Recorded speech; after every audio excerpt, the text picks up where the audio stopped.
ओडिशावासी लोकप्रिय नेता तथा पूर्वतन मुख्यमंत्री श्रीजुक्त नवीन पट्टनायक आशु आरोग्य कामना सहित दीपदान पूजार्चना एने एरसमा काशी विश्वनाथ मंदिर में बालिकुदा एरसमा विधायक शारदा प्रसन्न जेना नेतृत्व में बालिकुदा एरसमा निर्वाचन मंडलीर समस्त नवीन प्रेमी माने एकत्रित होई ओडिशार पूर्वतन मुख्यमंत्री आशु आरोग्य कामना करी प्रदीप प्रज्वलन करने सहित प्रार्थना करथिले। से शीघ्र आरोग्य लाभ करी ओडिशावासी सेवा करने को जो संकल्प रखिछन्ति से सेवा करने को सक्षम रुहंतु। शीघ्र ओडिशा फेरी आसी सेवा कार्य निजक नियोजित करंतु बोली विधायक शारदा जेना कहछन्ति।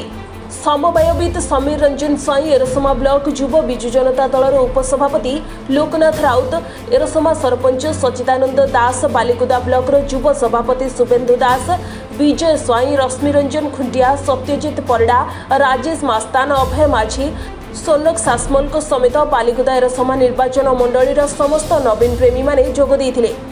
आज आम सोशल टीम तरफ काशी विश्वनाथ मंदिर रे विधायक नेतृत्व में आज दीपदान दीप प्रज्वलन करागला। आमर जे प्रिय नेता पूर्वतन मुख्यमंत्री एवं विरोधी दल नेता ताकर आशु आरोग्य कामना करी आम काशी विश्वनाथ मंदिर आज दीपदान कलु।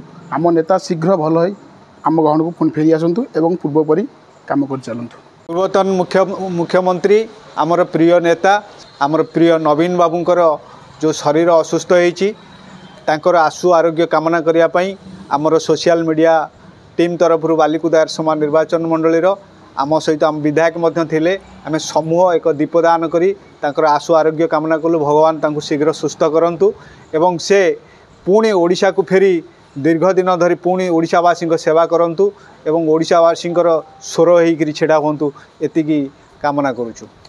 बालिकुदा एरसमा निर्वाचन मंडलीर सोशल मीडिया तरफ टीम तरफ नवीन बाबूंकर आशु आरोग्य कामना करी प्रभु देवदेव महादेव काशी विश्वनाथ मंदिर रे आज सोशल मीडिया टीम तरफ दीपदान कार्यक्रम थिला।